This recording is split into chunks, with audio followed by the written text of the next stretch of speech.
So high, so free, spreading love and cheer through the galaxy.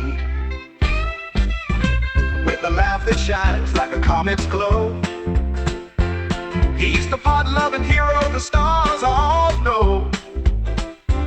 No cares in the world, just cosmic delight. SpaceMonkey's here, making everything right.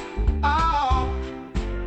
Yeah, my first game was Paranormal Activity story. So we had, and I don't know, I've always been kind of a skeptic myself. Like, I've always been somebody, like, if you don't have something of evidence to show me, then I can't really understand it. When I was younger, I definitely had some friends who were like, hey, you know, like, it's fucking the night before fucking Halloween, let's go out to the fucking graveyard with the Ouija board and fucking fuck around. And yeah, it was probably like a really bad idea on super all accounts. Now, granted, we were also out there around witching hour, so it was really probably like a bad idea on a whole bunch of different accounts. But I'll never forget that I even sat out. Like, I really didn't want much to do with it just because I had had a prior experience with a Ouija board before this.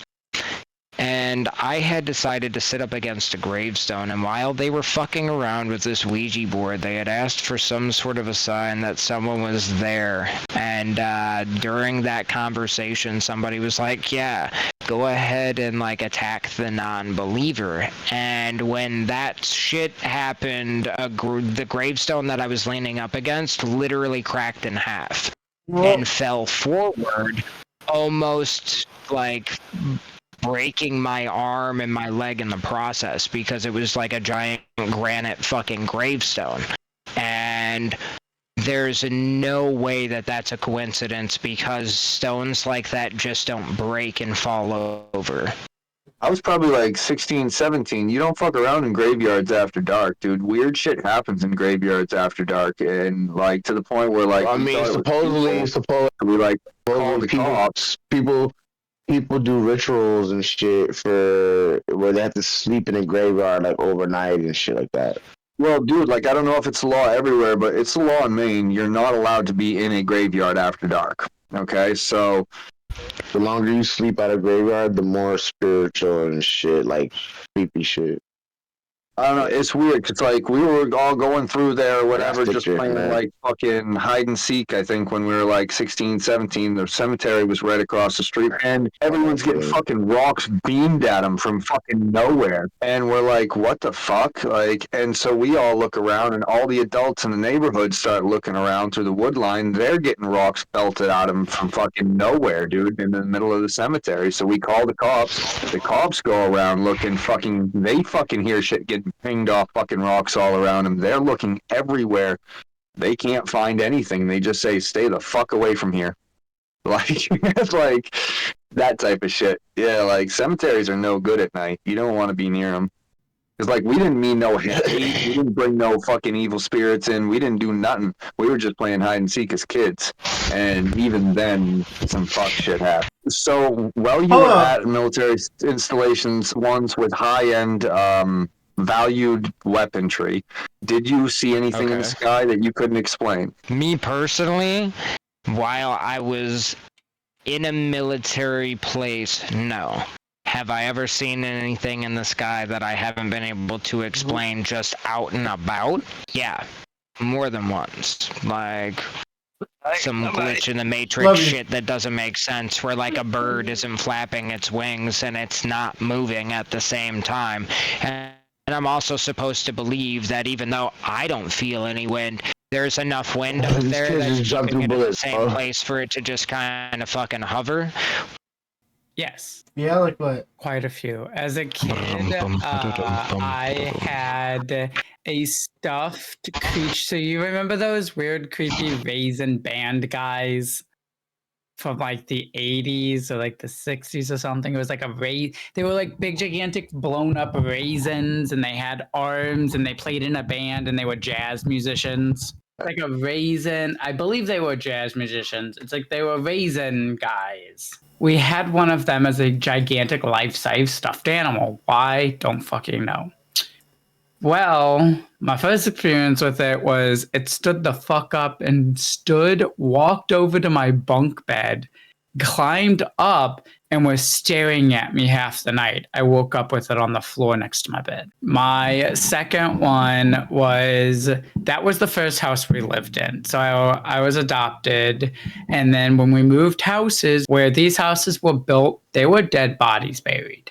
Like, we used to have all woods. Like, this area is haunted. There's a reason none of us ever went into the woods. Well, my house is built on one of those areas that's haunted. So we had a ghost haunting our house.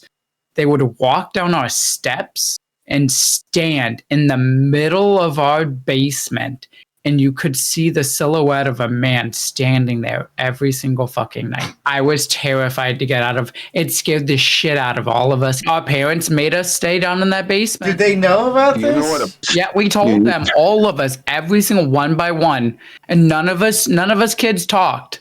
Like, we never were like, yo, this is what I'm, because we didn't want each other to beat each other up about it. And then our parents just fucking finally went off the handle on us and was screaming about how there isn't a ghost in the basement. That's how we all realized we're all seeing a ghost in our basement. Dude, 3 separate people that aren't talking to each other tell you that. And you're like, that's not real. Not just 3. There was 5 boys. We had 7 children. My other experience, I moved in with this guy after I had moved on my own. And his house was haunted. Some previous owner had murdered his next door tenant in the basement. He ended up buying the house, bought it really fucking cheap. Well, we flipped all the lights off. We have our one friend that's asleep in the chair across the room from us. And they were like, fucking going at this spirit. Here comes a motherfucking goddamn spoon flying out of the kitchen, across the dining room, down the hall, and through the room we are sitting in. Every last person in that house, including myself, bolted out that front door, and my feet did not touch a fucking step. I landed from the front door in the grass. It was halfway down the block before I realized I was fucking running. I was scared to death. We went back inside. Every fucking goddamn drawer in that kitchen was open and on the ground. And the spoon was laying in the room that we were sitting in, pointed towards the doorway. That's crazy. Never stepped foot back inside that fucking house after I left. I was like, no. Oh, you just break up with the dude? You're like, I can't, man. That's a lot of baggage. Did I ever tell you when me and Diesel first originally went looking for an apartment, we were shown this really creepy 2-bedroom underneath the railroad tracks here? And it looked like a guy had died. Like, you could see the shadow of someone hanging on the wall in the base. We walked out and said no. We didn't even finish viewing the place. The shadow seriously looked like somebody was hanging themselves on the wall. It was just an imprint on the wall. I believe in ghosts. So, did you know in Springfield, Missouri, they have a Hell's Kitchen? It's a sewer subsystem that runs underneath the outer system of the city right next to downtown. And a lot of homeless and junkie people live down there. And a lot of people who commit a lot of like religious rituals and sacrifices go down there.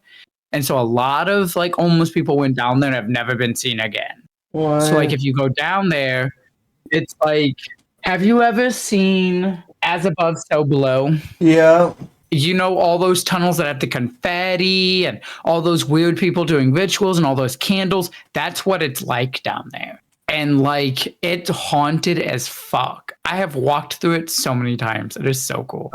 I said I had like a near-death experience that was kind of spiritual. So I'm just gonna say that I was experiencing like being in heaven and being, I think, like in hell. The last part I can actually remember, like, and I remember being like somewhere really hot, but not burning. Like I wasn't like even sweating, but it was really hot, and I'm pretty sure that's probably like hell. Then I remember at one point I was able to like see everyone on Earth. You know how Dr. Xavier from X-Men can like see all the mutants? What caused that to happen, bro? I almost died. Like almost, I had like rhabdomyolysis, like my body wore out, like itself out, and my muscle proteins broke or started breaking down in my blood. Basically, I was like in my hospital bed, and three nurses came into my room, and they looked at normal at first, and then as you know, they transform into like, I don't know if you ever watched Scooby Doo in the past with the little chain ghosts. Mm-hmm. They're like, ooh. No, don't say that, Jay. That's crazy. They looked at like those ghosts from Scooby Doo, but all black.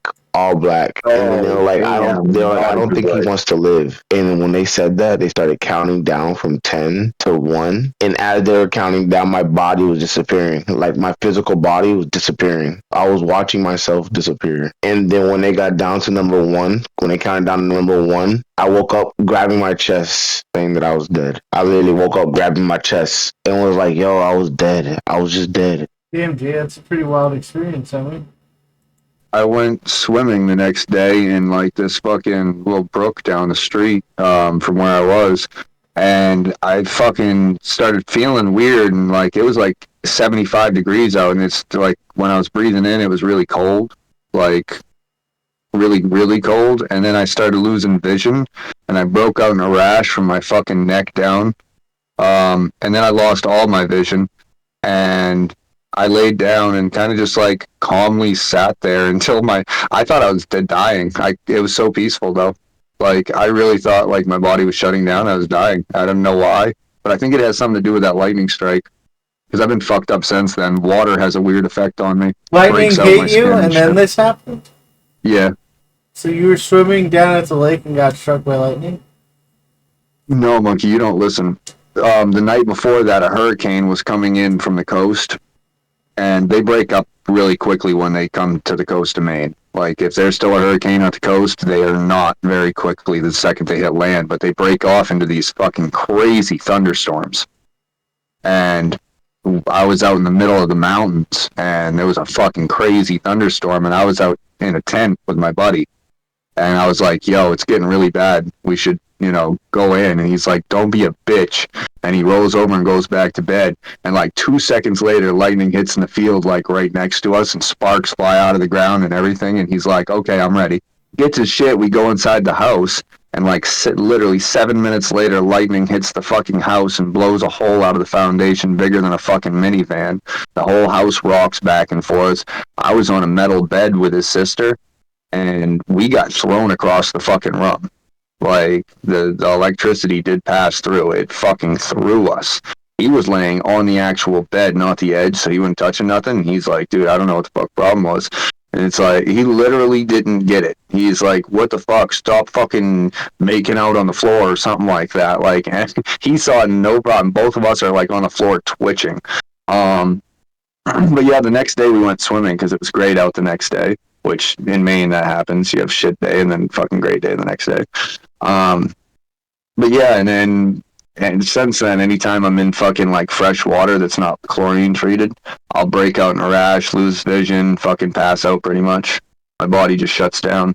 Yeah. That was my only near-death experience, but it was honestly, it wasn't like his. It was very peaceful. I was only like probably 12 or 13 at the time. And it was super, super peaceful. I do remember that. And I acknowledged the fact I thought I was dying. And it was still very peaceful. Kind of weird, but yeah. And I don't want to die. Let's get that clear. But yeah, it was super peaceful. Drifting through the stars, it's time to say goodbye. The nebula fades, but don't you cry. I'll be back someday with a smile so wide. The universe is big, but you're still my guide.